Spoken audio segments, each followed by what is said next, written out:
Bismillahirrahmanirrahim. Assalamualaikum warahmatullahi wabarakatuh. Waalaikumsalam. Sahabat beriman dimanapun berada, alhamdulillah kita berjumpa lagi di Ustadz Danu Official Channel bersama saya Tung dan bersama guru kita semua Pak Ustadz Danu. Assalamualaikum Pak Ustadz. Waalaikumsalam warahmatullahi wabarakatuh. Amin amin ya rabbal alamin. Pak Ustadz, yang pertama ini ada keluhan dari salah seorang teman Pak Ustadz. Dari hasil medical check up yang dia jalankan, ternyata hasilnya itu dia menderita kolesterol. Jadi di situ tertulis kolesterolnya sekitar 300 Pak Ustadz. Kolesterolnya 300, kemudian triglyceridnya itu 422. Menurut dokter itu mengkhawatirkan dan kata dokter dia harus menjaga makanan dan lain sebagainya. Dia menanyakan kepada saya kira-kira akhlak apa yang harus diperbaiki untuk menurunkan kolesterol yang dialaminya. Monggo Pak. Oke, itu kalau temen kamu tuh itu dia cara pola makannya gimana? Dia boros, makan lemak, ngawur seperti itu atau biasa seperti orang-orang normal biasa? Sepanjang yang saya ketahui seperti orang normal biasa Pak. Orang normal biasa dia makan lemak, ya Enggak, malah kira-kira gimana? malahan dia sering makan salad gitu Pak Ustadz, yang saya tahu. Diet maksudnya? Diet, ya. Oh diet ya, diet. Jadi dia milih gitu Dia maksudnya. memilih makanan. Dia memilih makanan agar tidak gemuk mamanya. Tidak gemuk. Oke, berarti dia mencoba untuk menghilangkan lemak mamanya. Lemak, Oke, ya. oh gitu. Akhirnya Ya. malah menderita kolesterol. Malah kena kolesterol kan gitu ya. Bingung gitu Pak Ustadz. Ya padahal makanannya cukup bersih lah. Cukup gitu bersih ya. ya, kalau saya perhatikan cukup bersih. Jadi tidak lemak-lemak begitu. Tidak makan lemak, tidak makan daging merah, seperti itu Pak Ustadz. Oke. Ya. Memang itu bisa menjadi perhatian kita semua bahwa kalau yang dimakan memang betul-betul makanan yang halal, itu kita nggak bisa bahwa dengan makanan yang halal tersebut dengan munculnya kolesterol itu terus kita bilang makananmu kotor, kan nggak bisa seperti itu ya. Memang yang harus kita pikirkan itu kenapa orang yang sudah cukup bersih dia itu menjaga pola makan itu ya dada, kadang umpamanya nggak digoreng tapi direbus umpamanya, atau dibakar aja pakai bumbu juga tidak terlalu nyengat umpamanya, kan itu umpama ya itu makanan bersih kan begitu ya. Kemudian kalau makan nasi jarang walaupun sesekali, kemudian yang sering makan salad umpamanya ya makan bersih, itu memang sebenarnya banyak kasus saudara-saudara kita yang seperti itu. Jadi kelihatan orangnya kurus tetapi kok kolesterolnya tinggi. Nah inilah sebenarnya yang diceritakan salah satunya dalam Quran. Ini berhubungan. Kalau memang makanan itu halal, insya Allah tidak akan mendatangkan penyakit. Salah satunya kecuali memang berlebihan, makanannya udah berlebihan, semuanya berlebihan dan ditunjang dengan perilaku yang tidak banyak ya. Nah, di sini saya mau menceritakan bahwa kolesterol itu memang tidak dari makanan atau yang berlemak atau dan sebagainya, itu enggak, atau makanan laut yang betul-betul cumi yang dimakan udang setiap hari mamanya, enggak juga insya Allah. Kalau memang dia makan bersih berarti bukan dari sisi makanan. Jadi kenapa kita harus belajar makanan yang sudah halal, jangan kita katakan makanan itu yang salah.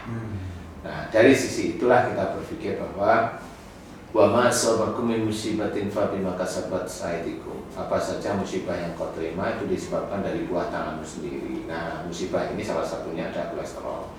Selama ini yang saya amati, kolesterol itu berhubungan dengan prinsip yang kaku. Prinsip yang kaku, yang ada penekanan emosi, yang ada agresif di dalam menjawab. Pada saat dia mendengar sesuatu dia agresif untuk menjawab. Kemudian ada penekanan. Penekanan itu maksudnya agar orang itu melihat dia itu beda, atau orang itu lihat agar dia itu Menarik ya seperti itu ya, tapi agresif. jelas sekali agresif kepada siapapun. kepada siapapun. Kemudian juga bisa itu dengan, kalau laki-laki ya dengan istrinya bisa, atau sampai kalau di atas 300 itu umpamanya bisa aja dia bermasalah dengan orang tuanya, karena bisa aja dia sebenarnya punya sifat kaku dengan orang tuanya. Jadi kaku dengan orang tuanya itu kan begini tuh, jadi selalu berseberangan terus. Nah itu kan sama-sama prinsipnya kaku. Nah kalau sudah sama-sama prinsipnya kaku, ini kan selalu berseberangan dan kaku semua. Jadi si anak, si yang sakit ini dengan orang tuanya nggak sadar kalau dia itu menghadapi orang tuanya, sehingga dianggap itu biasa-biasa aja seperti itu. Nah, dan itu nggak cuma sekali biasanya, dan itu berkali-kali. Dan bahkan kalau memang bisa nanti kamu tanyakan pada teman kamu, itu bisa aja malah bertahun-tahun dia melakukan hal tersebut, selalu nggak cocok dengan orang tuanya, selalu berbeda pendapat, selalu ada penekanan, selalu seperti ini. Nah ini bahaya. Kolesterol yang seperti itu biasanya jarang bisa turun, kecuali si temenmu itu memang mau meminta maaf sama orang tua, dan hampir setiap saat, setiap hari seperti itu. Kemudian dia juga mohon ampun pada Allah Ta'ala. Khususnya adalah tentang prinsip. Nah, semua penyakit ini tergantung dengan salah satu ayat. Kalau ingin keinginannya untuk sembuh.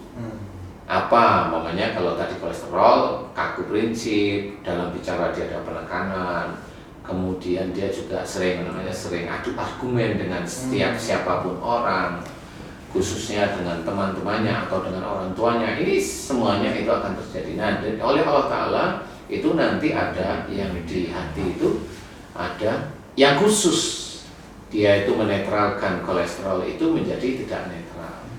Jadi disitulah nanti fungsi kolesterol dalam darah itu tercatat di lab itu tinggi seperti itu, karena memang ada organ di hati yang memang tidak bisa mengeluarkan sesuatu yang bisa menjadikan kolesterol itu netral normal. Nah itu adanya di hati, dan itu berhubungan dengan prinsip seseorang yang kaku.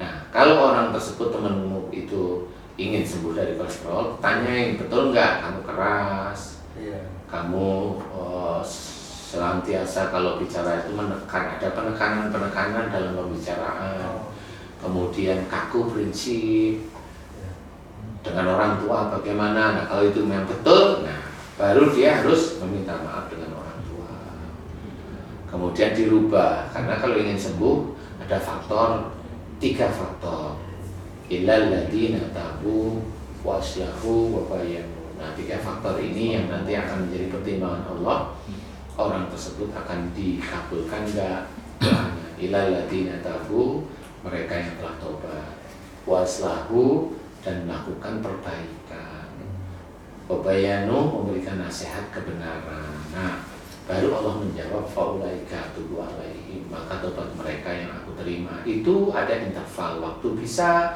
langsung tanpa interval waktu juga bisa, itu hanya Allah Ta'ala. Jadi yang jelas kalau kolesterol itu adalah dari perilaku yang kurang baik di mata Allah Ta'ala. Jadi kalau dia punya prinsip, walaupun prinsipnya itu benar, dia prinsipnya dari Quran jelas, tapi kalau dia diayali, dia senyum aja.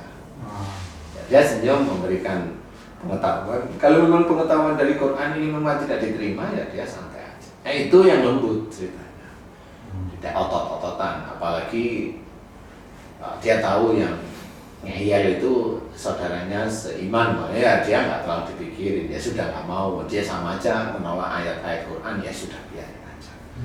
Itu nanti dia yang, momennya kita yang punya prinsip itu, ya biarin dia yang dapat hidayah dari Allah, kan seperti itu ya.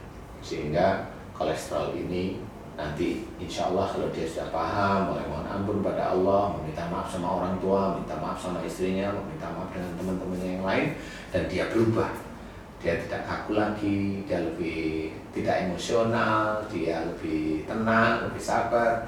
Kalau punya keinginan tidak dinomorsatukan, tidak harus, tidak ada penekanan, Saya yakin insya Allah itu kolesterol nanti turun sendiri. Insya Allah turun sendiri karena organ yang ada dalam hati tersebut dia mulai aktif lagi, ya mulai berfungsi seperti itu. Karena apa? Disitulah sebenarnya Allah menceritakan dalam Quran setiap makhluk ciptaan Allah itu ada penjaganya. Nah penjaganya siapa? Ya malaikat itu sendiri yang menjaga, termasuk organ di dalam tubuh kita itu ada yang menjaga, malaikat. Nah itu sendiri. Kalau orang itu kembali ke jalan Allah, ya malaikat itu akan menggunakan fungsinya lagi, mengaktifkan organ-organ itu. Jadi kalau orang bilang bahwa tubuh itu punya cara untuk mendefense penyakit, ya kalau orang tahu. Tapi kalau saya sebagai seorang Muslim, tidak ada tubuh itu mendefense penyakit itu tidak ada. Adanya adalah Allah mengizinkan.